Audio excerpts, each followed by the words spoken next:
Well, good morning and welcome to Talking Baseball Australia Live on Q, the official dog of TBA, at least in North America. We've got two of them.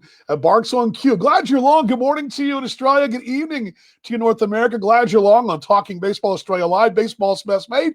Paul Morgan and I are coming to you in 3, 2, 1. Here we go.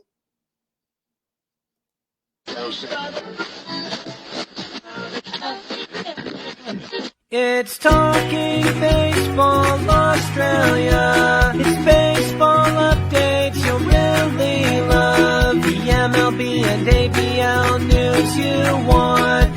With Paul Morgan and Dan Vaughn. It's baseball's best mate all year round. From the batters Yes. Welcome to the show, everybody. Good morning, good evening, wherever you are. Paul be with us in just be with us in just a moment as I will unmute his mic and bring him on as well. We've got another rocking show, another busy. I shouldn't say busy week. We got two things going on right now. First off, good morning to you.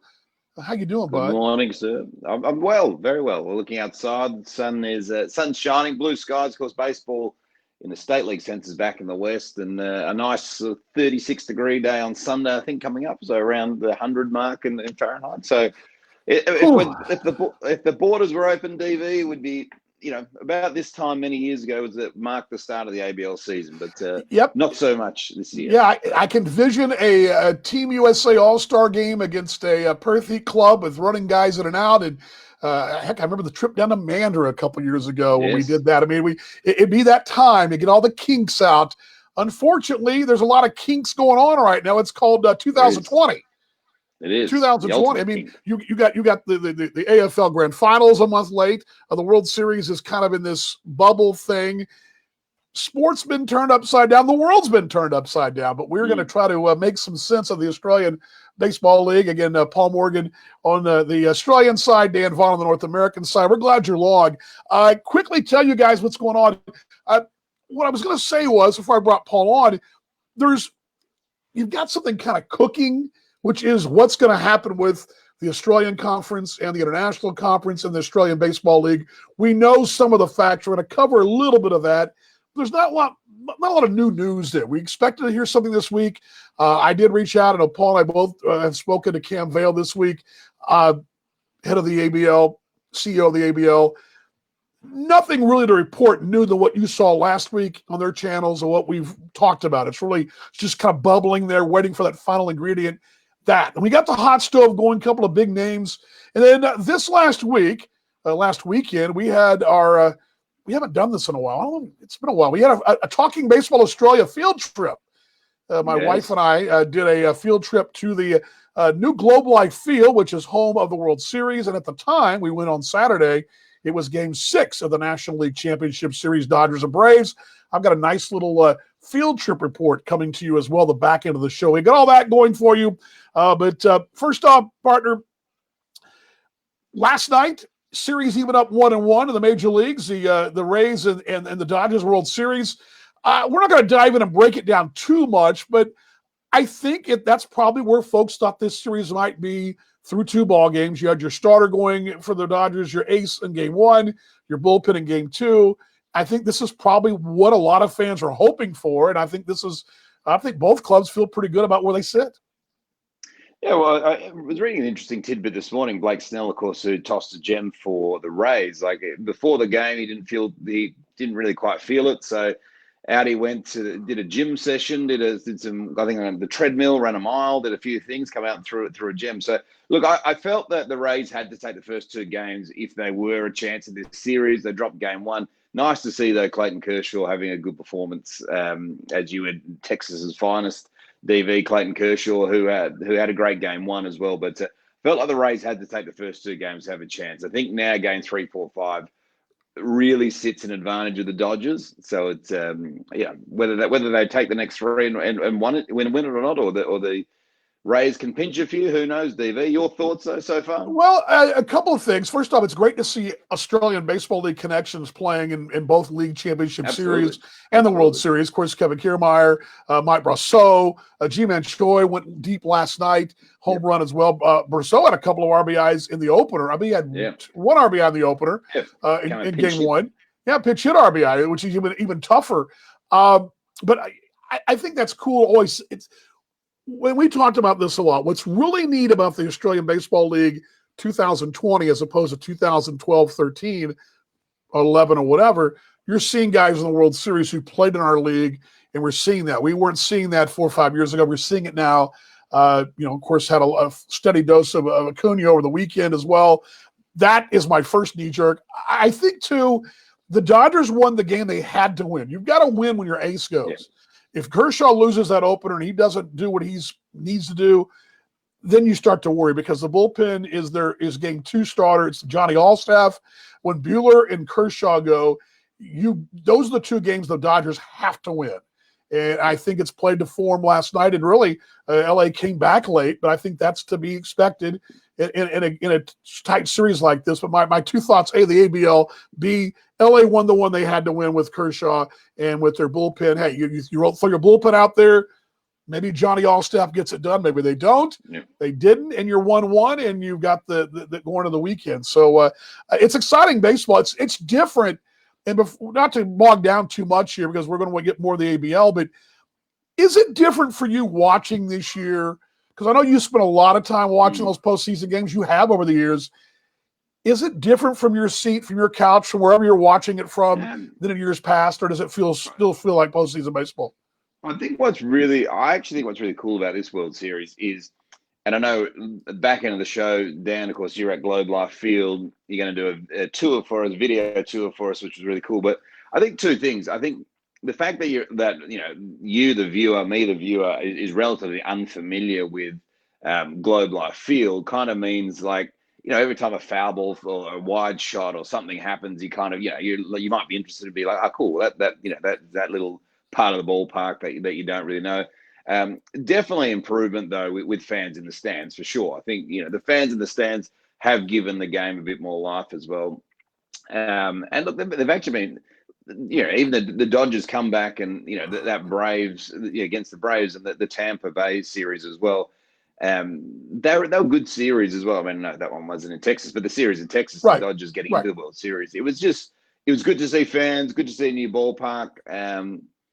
It's still not obviously at the level. I think, but the fans in the stands is such a huge thing. And I think that's the one thing, if you try to watch, watch the AFL over the weekend, they had a lot of fans in the stands, makes an enormous difference to the viewer experience. And I think if anything ever happens from sports out of this pandemic, you could never, ever, ever, ever discount the value that fans bring because, without them, the game is just not nearly as exciting. But I mean, I think, we started to see things in Arlington, we started to see things like fans catching foul balls again. And, like little tidbits that the broadcasters could have about, the interaction, guys drinking beers or eating pretzels or doing whatever they're doing. I think it's fun. So the World Series has been a lot more fun than any series to that point, in my opinion. Yeah, and let me ask you this before we move on. This time next week, who's your champion? We're 1-1, so we're even. Who are we going to be talking about a week from Friday or today? Look, I think the Dodgers, but I would like the Dodgers, even though the Tampa Bay have a better connection to the ABL, which would be such a great story if they won as well. But both you and I, DV, the Dodgers are our National League team, yes. So I think we'd both be happier if the Dodgers won. But if Tampa Bay win, good luck to them. But there'll be another team that will beat the Rangers to the World Series. Right? Yeah. It's painful as that may seem. We're baseball's best mate. We're talking Baseball Australia. We're live here on Facebook Live, and we are rolling right along talking ABL. By the way, you can fire off your questions, comments. I've got those up, and if you do want to ask something away, if you've got an opinion, or I didn't have a question of the day. I just kind of I didn't get one today, but if you do have something you want to add, please feel free, as I'm going to pull up the questions and comments here in just a moment. I had them up and I was there we go. If you guys do have something, just please fire them away. We'll try to good to see Shane out there as well. A couple of things. I want to touch on your fan thing for a little, because it kind of transitions to where we're going. And I think this is one of the reasons why we're a little bit in the holding mode with the Australian Baseball League for plan C, D, whatever we're at now. And you brought a really good point up. It was, yes, it was not like a world. I've been to World Series games before. They were I had a standing room only seat to my first World Series game ever back in 2010. That being said, going to National League Championship Series, you should be a standing room only as well. It wasn't, because it's in a bubble. That being said, I've heard this from players, both in the major leagues and in the National Football League, that playing in front of crowds has definitely, despite it being 25, 30%, 50%, whatever, has changed their approach. For example, the Arizona Cardinals came into to Arlington last Monday and just annihilated the Jerry's Dallas Cowboys. And one of the things that some of the players said was the fact they were so fired up knowing they were going to be able to play in front of 25, 30,000 folks. Now, usually that place is going to have 80 or 90,000, but the fact they had played in Seattle with they played the Rams in LA with nobody in the stands was a big deal. So I think players and players are playing off that energy. It's something that the ABL, I know, is in holding pattern, because we're going to obviously have, and I was asked this today, what are the restrictions going to be for the Australian Baseball League? And we know there'll be limited crowds in some form or fashion, state by state.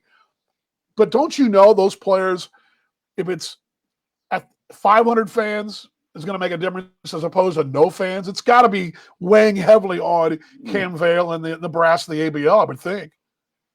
Oh, 100%. I mean, but I just think, particularly at the ABL level, though, I think, you could probably, the Dallas Cowboys, the 30,000 fans they're getting is great. It's great to have 30,000 fans in the stand and whatnot, but it's probably not, Jerry Jones is so rich, DV, that it's not really going to take it. But the ABL, they need fans in the stand. So I think whatever happens, plan A, B, C, D, or E, or F has to involve fans, because, financially, you just majorly need them financially. But I'm with you. I think, it's like, I was at the State League the other night, and it was great. It was great to be there. There's a couple of hundred fans, but it's a different experience even watching baseball with 200 fans to 2,000 fans. So need the fans, DV, and good to see a few folks out there as well. Nicholas Batters as well. Yes, I'm going to fire him. Yeah, but I'm going to give him a good interview coming up with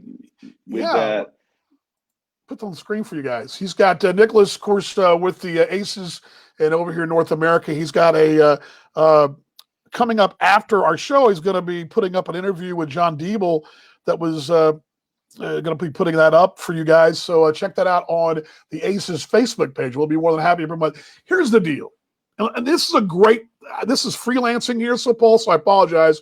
We're going to try to keep this short today. Yeah. We're not in the business of running anybody off the coverage map in this league. Phil is a dear mate of ours in Adelaide. We want his broadcast, what he does, to be great.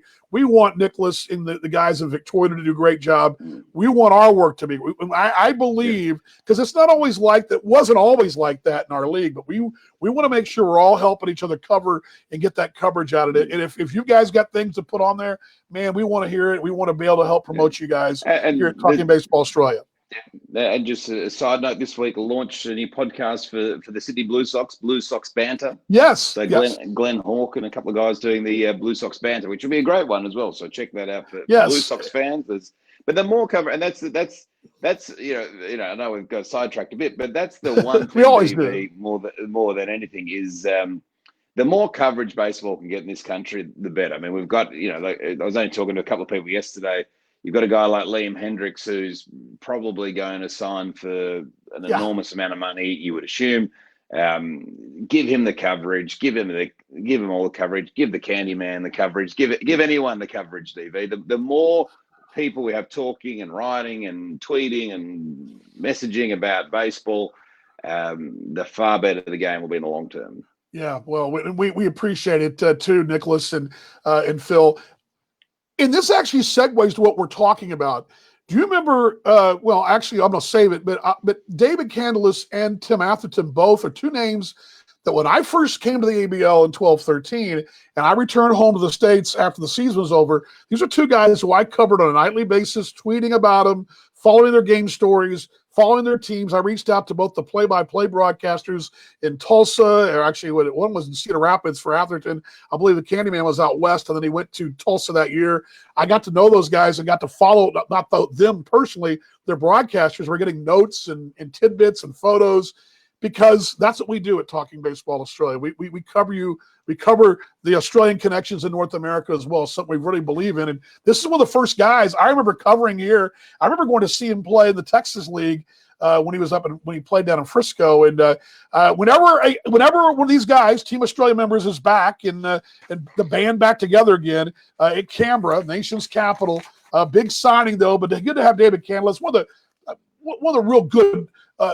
One of the good guys in this league. Yeah, definitely. I mean, another one, and we've the sort of the consistent thing we've spoken about in the hot stove off-season period is keeping these guys keeping these names in. And he comes out to I don't know if he still does. He used to walk out to the Candyman song by Christina Aguilera. I'm not sure if he still does or not, but just one of the folk up in Canberra love him. He's a real nice, great guy, and terrific to have him staying in the ABL. Yeah, no doubt about it. Canberra also making pretty big news. I'm going to jump on this one real quick. Former Perth Heater Tucker Nathans, who played in the Independent American Association 2 years ago in Winnipeg. Nathans is back, played with the Heat, what was that, 15? But he's a big Canberra import. But he's been a steady part of what they've been doing. I kind of forgotten, I want to say forgotten him, because with the American Association didn't play this year, I didn't get a chance to see him play, and but this is a guy that Canberra can plug in, and he's going to be at the top of the lineup type guy. And we saw plenty of him when he was in Perth. This is one of those imports you got to have. 100%, and he did a lot. And he was one of those guys, DV, we found last year, and then we saw it, of course, in the first round of the postseason when we were in Canberra with possible coronavirus. But we were not doing good, sir. Crook, I guess you call it, right? Yeah, Crook. Yeah, well, Crook. It was. But look. He just he was a little piece that just sort of just ticked away and just got timely hits. Defensively was very good, and a great sort of little piece to add back into that Canberra lineup. Yeah, no doubt about it. Quickly too, as far as Canberra's concerned, I mentioned last week, and I don't know if you saw it. But Canberra did some really good things, and this wasn't on our script, but I just want to come throw it out there because we're going to talk about some stuff in a moment. But Canberra getting involved locally there, marketing-wise. We like to point out marketing because we believe, you and I believe, that sales and marketing are a big part of our league. But to see them last week, and to see them ink when I say ink, that's I guess the best term to use, but that Lifeline deal now, which is a local group there in Canberra. But good to see that. And your thoughts, you're a marketing guy. You want to see sales and marketing. We need more of this. Whenever this happens, this is good. It is good. And look, Lifeline's an organisation that rolls nationally in Australia. It's it's for people who are obviously not feeling their mental health is getting the better of them, and they just need they need someone to talk to. So it's certainly like two things. One, it's a great signing, but it's such an important message. I think in the year 2020, Lifeline and organisations, anything around mental health has been such hugely in demand. So if Lifeline can get out as well and be part of a sporting team and be the Lifeline Canberra Cavalry, again, because if we can take that stigma away from what happens in mental health, it's huge and it's enormous, and it's far bigger than anything that like far bigger than putting any other logo on your shirt. Sure. It's an organisation that, look, it may 1, 2, 3, 4, 5, 10 people in the ABL or something may sort of, because the Lifeline Canberra Cavalry, they may reach out to Lifeline and as a result turn their lives around. So I just commend Dan Amodio and the crew at Canberra. It's such a great thing that they've done, and if there's one industry, DV, that we know that, and especially in Australia and throughout the world, it's mental health is something that is just something that has to be really highlighted throughout our communities, particularly in Victoria, particularly in lockdown parts of Australia. there's so much going on. There's so many families, loved ones that can't see each other. So many people can't come back to Australia. There's just so much going on that, to have a team proudly wear the Lifeline logo, I think is great. And it's just really another big tick for the ABL and Canada. Yeah, I even said yesterday, the ABL's got to play, the American Association's got to play, all these leagues got to play, because I can't handle another year of not playing, another season not playing. And it gets in your head. It can be depressing. There have been nights this summer, and I'll admit it, partner. There have been nights this summer over here in North America where I just didn't flat out sleep because I should be in Sioux Falls or should be in Chicago or Kansas City. I should be in the booth this night instead of laying there in bed going, why am I in bed at 11 o'clock at night instead of doing my post-game wrap-up, right? So I've been there. I want to quickly touch on the Auckland duo just quickly. The Bash brothers are back. They bring back Josh Morgan and Jarrett Walker. Those two coming back.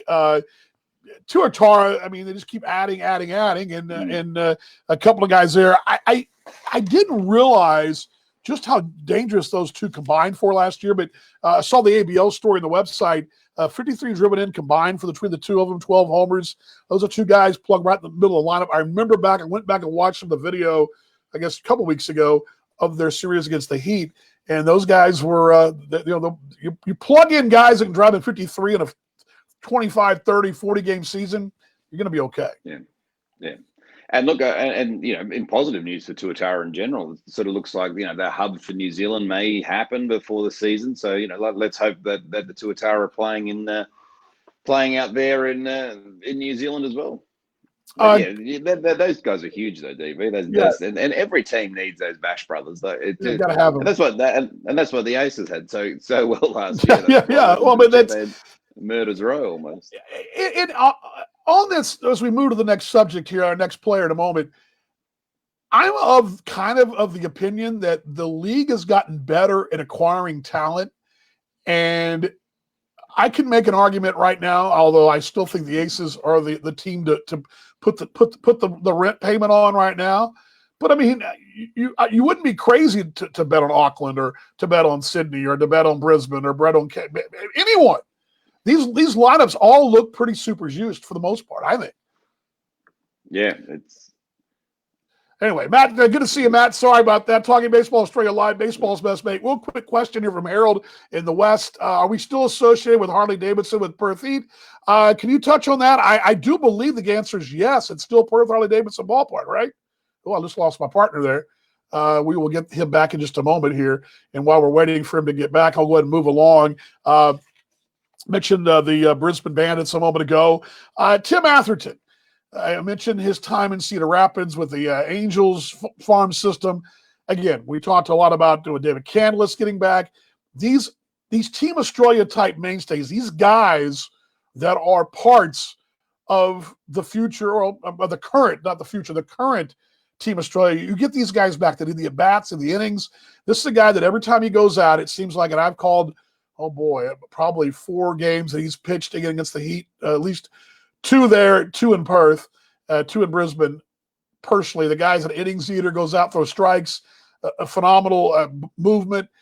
And what he's done as he gets older in his career, what he's done, this is where it really translates big time at the national level, where I really think this thing, it was really important.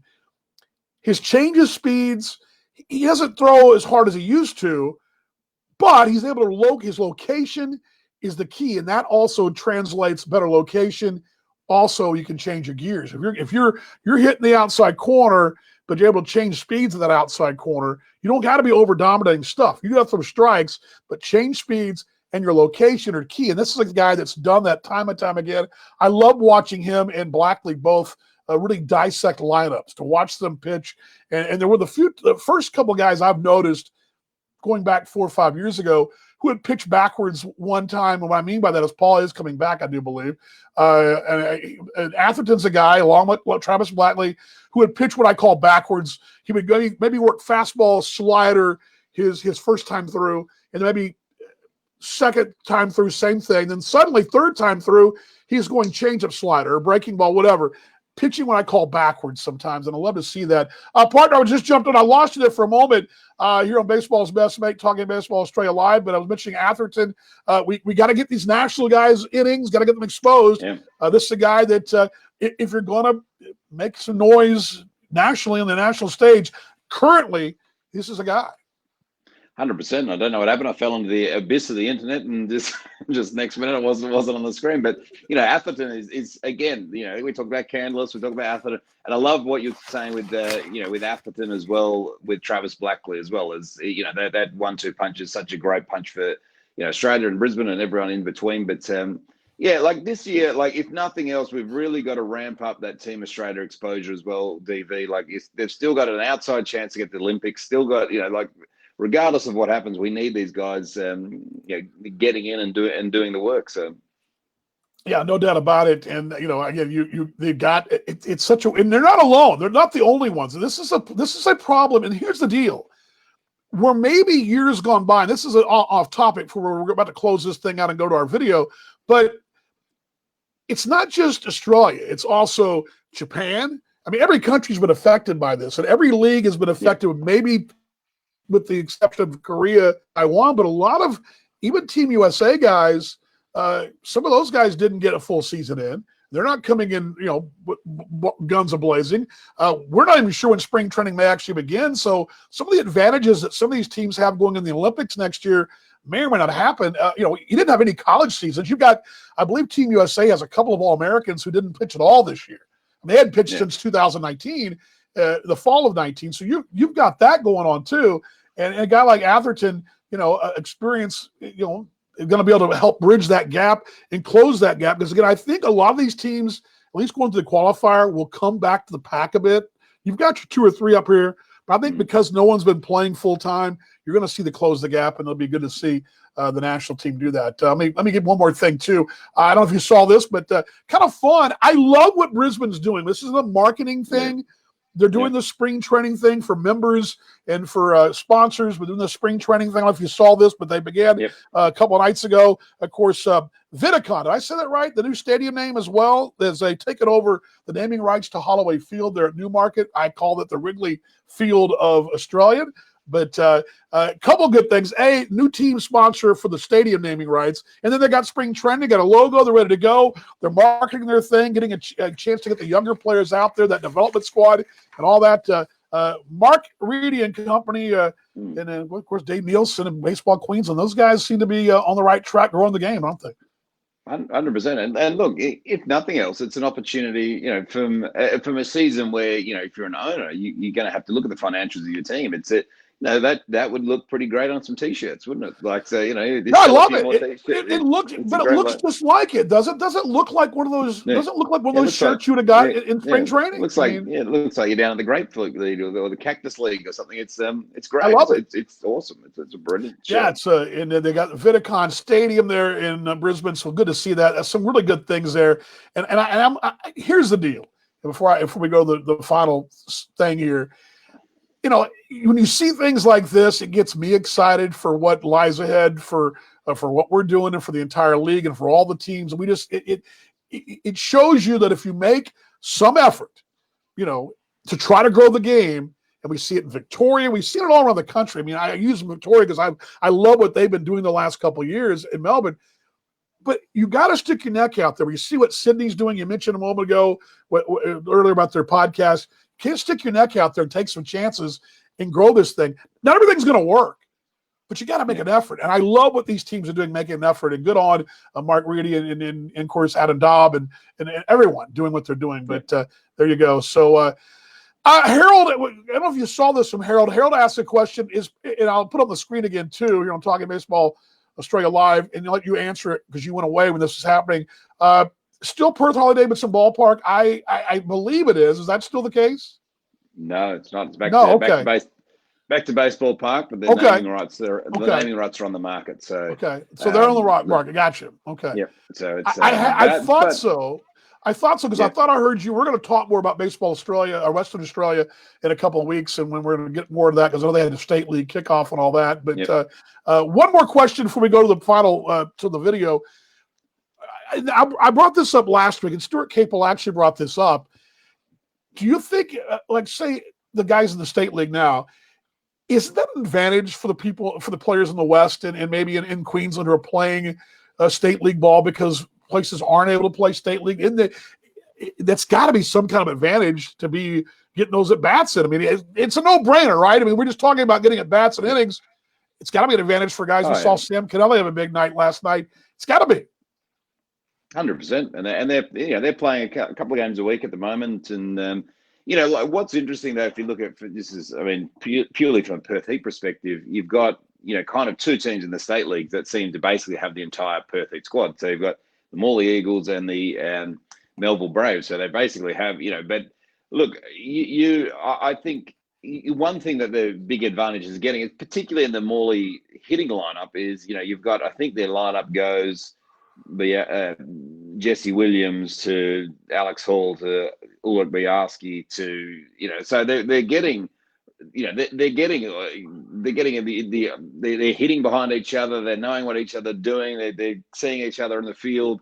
So yeah, it has to be an advantage, and look, that's it's hopefully, just looking at Victoria, I know there's a press conference going on with their Premier Dan Andrews at the moment. Hopefully they're allowed out. There's only one corona case there at the moment overnight. So hopefully everyone will be playing ball nationally soon, DV. Yes. And, well, we roll into the final segment of the show. We're kind of doing this is kind of like the infield practice where you got, hit the ball third, throw to first, we're just moving the ball around left and right, doing our thing. Yeah. You're on Talking Baseball Australia Live, baseball's best mate. Okay. Mention over the weekend that I went to Globe Life Field. And to set the scene for you guys for this video, what you got to understand is the old stadium is still there, literally right across the street. And I think you'll see in the video, I think I got one picture of it maybe. The old Rangers Park is still there. And my wife and I pulled in, and we looked at each other and I said, there's nothing wrong with that ballpark. I'm looking we're parking 100 yards from the ballpark. I'm going, that ballpark looks great. What's wrong with that ballpark? But then, of course, we're looking at the outside of this new structure. We're going, well, this looks nice. We haven't even been in yet. Well, going inside and being there, experiencing it all, the old ballpark's nice. The new ballpark is a bad arse, if you want to say it like that. Badass, for sure. And I put this little video together, and it's kind of fun. It's about 10 minutes long, so you guys will bear with me.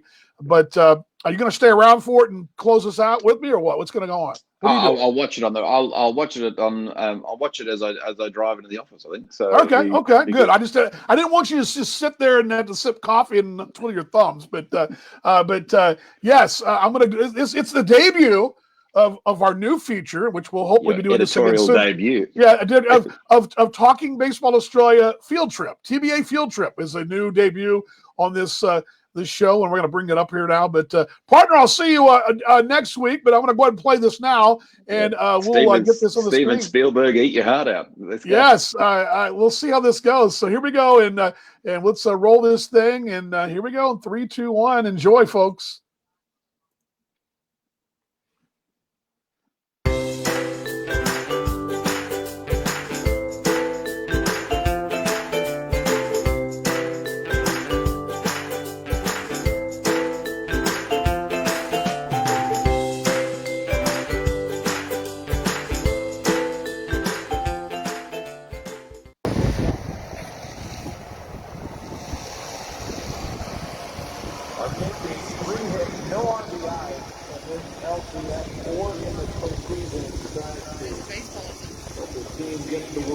He has never suffered a loss personally. He's a 21.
What? Say it again. Let's get some runs! Woo!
overwhelming when we walked in. Amazing. It's so big. I wish I could figure out how the roof opened and closed. The screens are amazing, even the bar. And it's awesome to be sitting next to this guy. Oh, that's very sweet. Very, very sweet. Let's give you guys a little flip around here. If it'll flip. I'm sorry, I won't flip. Yeah, pretty overwhelming place. We love it. I think it's pretty cool. I don't know why I was pressing the flip button, but yes, this place, we've only seen about what? A little bit. About 10% of it, 50% of it, and a lot more to explore. And over the years, hopefully we'll do that. And but yeah, pretty fired up to be able to come to our first game at Globe Life Field, and it was a NLCS game. So Go Dodgers. go Dodgers! Back to the action.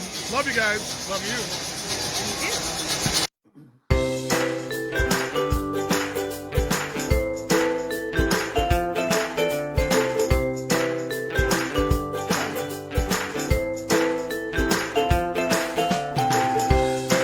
There we go. And that is our field trip right there. That is our field trip to Game 6 of the NLCS Talking Baseball Australia Live. Baseball's best mate back here live.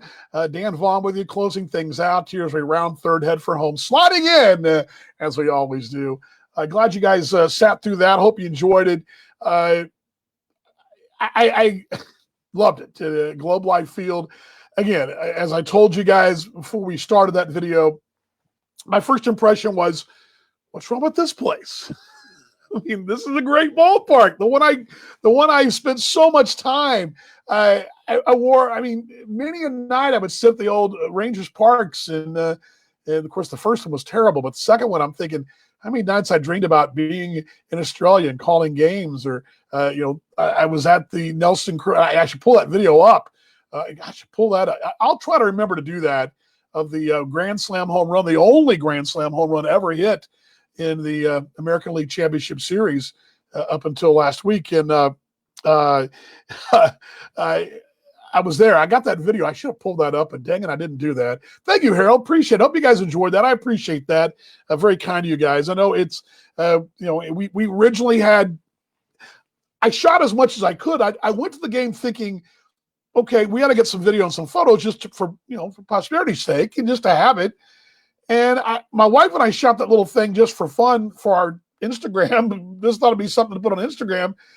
But as the week went on, we thought we were going to have Cam on this week, Cam Vale, with the CEO of the Australian Baseball League. But there's nothing new to report as far as where that stands. We're going to push it back till we have something more to announce than what they've already talked about. And, it just turned into a little project. And I did that today. Between classes today teaching, and did that. So I hope you guys enjoyed it. And what I wanted to do, I didn't want it to be so slick that you thought, wow, that's I want it to be like you're on vacation. You put your videos and photos together in one montage, like any of us would do on a holiday, right? Any holiday we went on, we get the folks around and show what we did, and there you go. So I had a little bit of a little slick Hollywood working, but also more just sitting around the table with a pint and talking to your mates and talking about your holiday wherever you went. And ours is a baseball holiday. Hopefully won't be the last time. We'll do some more Talking Baseball Australia field trips coming up as we move forward into 2021. Okay, thanks for joining us on the show. Again, several things to remind you of. Don't forget the Aces have that interview with John Deeble coming up with Nicholas Batters. He's got that going for you as well. Also, podcast with the ABL, Australian Baseball League, has one with Andrew Reynolds. And you also got the new Sydney podcast that came out. Of course, we're doing this. This is basically a podcast, but it's a vlog, video podcast, video blog, we'll call it. Let's call it a vlog. A couple more things. I mentioned last week we'd hope to have the website up and running. It's close, okay? I am this close, but just a lot of things, a lot of moving parts going on with that as well. A big thank you to my broadcast partner, Paul Morgan. By the way, before I shut it down, I'll give you guys a last call here. Last call on questions and comments about the Australian Baseball League or about baseball in general. You can fire those off right now. All of our videos, by the way, are all on our Facebook page. Will be on there. You can feel free to go by there and check them out. We're also going to have them archived on our website and our YouTube channel as well. We'll have all those updated when the website launches as well. So all looking forward to that. But again, thank you so much for being a part of the show. It's a labor of love, and like all of us. And I see a lot of names out there that joined us today. We all have a labor of love with this whole Australian Baseball League. It's something very, it's like a family. It's a personal thing almost. It's not a business for us. It's not it's not a 9-to-5 thing. This is a passion we have. We all share, and it's always great to see you guys online. And please feel free to fire those questions and comments out anytime we're on the air. And of course, you can always follow us on our social channels as well. Paul, he's the greatest, getting up early and before he goes into work to join me this morning. And of course, just a big thanks to my wife, who was a very big part of the video this week. She's always a big part of what I do, but a big part of the video as well. I say this every time I do a show, and I'm going to say it again. I think I'll just continue to do this. First off, virtual hugs to all you guys. In America right now, we've got this election thing going on and a debate tonight. It doesn't matter what side of that fence you're on. It doesn't matter what side of the country or world you're on. It doesn't matter what team you cheer for. My goal, and I think our goal at Talking Baseball Australia, and I think our goals all should be to be better tomorrow than we were today. Much more love tomorrow, loving more people tomorrow than we love today. Showing more love, more empathy, and just being kinder and better people tomorrow. It's a crazy 2020, and We're going to get through this thing. We're going to get some baseball. We're going to have something going on. We're not sure what. Yes, there's going to be some kind of schedule starting international conference on the 30th of December, 6 days a week. We do know that. We talked about that a little bit last week. But that's all going to happen. But what we got to do is fight through this 2020, be better people, and come out of this thing in the back end even better. So love all you guys. Much love around the world. Thank you for joining us on Talking Baseball Australia Live, Baseball's Best Mate. For my broadcast partner, Paul Morgan, the greatness of Paul Morgan, my name is Dan Vaughn. We'll see you guys next week, same time, same place, 7 a.m. in the West, 6 p.m. Central Time in North America. Adjust your timepiece accordingly. Oh, by the way, I meant to show this to Paul. Paulie, I got you something, buddy.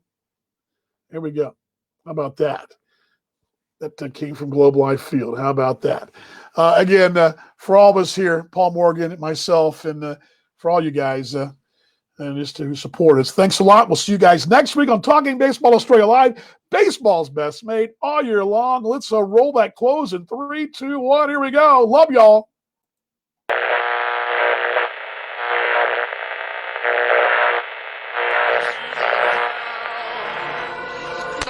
Some peanuts and cracker jacks. I don't care.